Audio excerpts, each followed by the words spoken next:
શું નામ તમારું? મારું નામ શિવાનંદ સરસ્વતી, લોલાળા નાગેશ્વરી આશ્રમ જે અમે વધારીએ છીએ. મારી સાથે ગંગાગીરી બાપુ, બંટીભાઈ કાળભૈરવ દાદાથી, કૈલાસગીરી મહારાજ, નાગા બાબા શ્રી દિગંબર સાધુ સંતો. અમે ઘણા ટાઈમથી આ જે રૂપાલાનો પ્રશ્ન આખા દેશભરમાં જે ચાલી રહ્યો છે વાદ વિવાદ, અમે પણ ઋષિ મુનિઓને એવો ખ્યાલ હોય છે કે ક્ષત્રિય સમાજ શું છે એ તો જો કે ઇતિહાસના પાને પાને દેશ વિદેશમાં અમર જ છે, દરેકને ખ્યાલ છે. અને આખો સમાજ પૂરા દેશભરમાં ખૂણે ખૂણે એક જ વાત છે કે અમારે રૂપાલા સાહેબને હટાવો.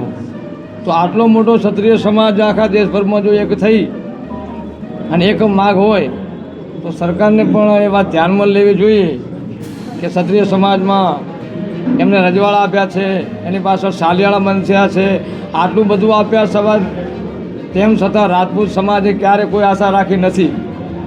રાજપૂત સમાજનો જન્મજી માટે છે ધર્મનું રક્ષણ કરવું, ગાયનું કરવું, બેન દીકરી માટેનું કરવું.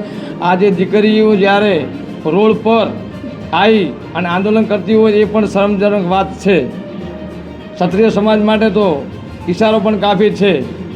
એમને એક સરદારના કહેવાથી રજવાડા આપ્યા આ દેશને આઝાદ કરવા માટે.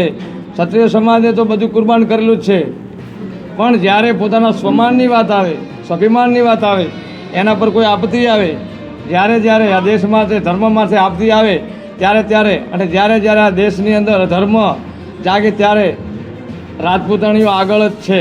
એટલા માટે રાજપૂતાણીનો ઇતિહાસ અમર છે અને જવહર એ જ પણ કરી શકે, કારણ કે અંદર સાતત્વ શક્તિ અંદર કાયમ માટે આદિ અનાદિ શિવજીના આશીર્વાદથી સાત ધર્મ શક્તિ પ્રવેશ કરેલી છે.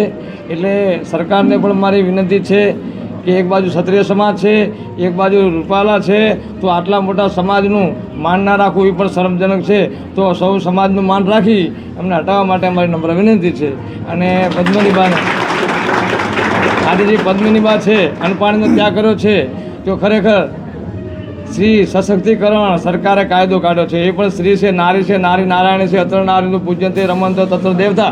તો નારીઓનું જે દેશમાં પૂજન થાય ત્યાં દેવતાઓ પણ પ્રસન્ન છે. તો અમારા ઋષિમુનિઓને પણ આજે આવવું પડ્યું અહીંયા. અને આમની જે પદ્મિનીબાવાળા છે અને ક્ષત્રિય સમાજ છે એમની સાથે અમારો પૂરો સાધુ સમાજ એમની સાથે છે.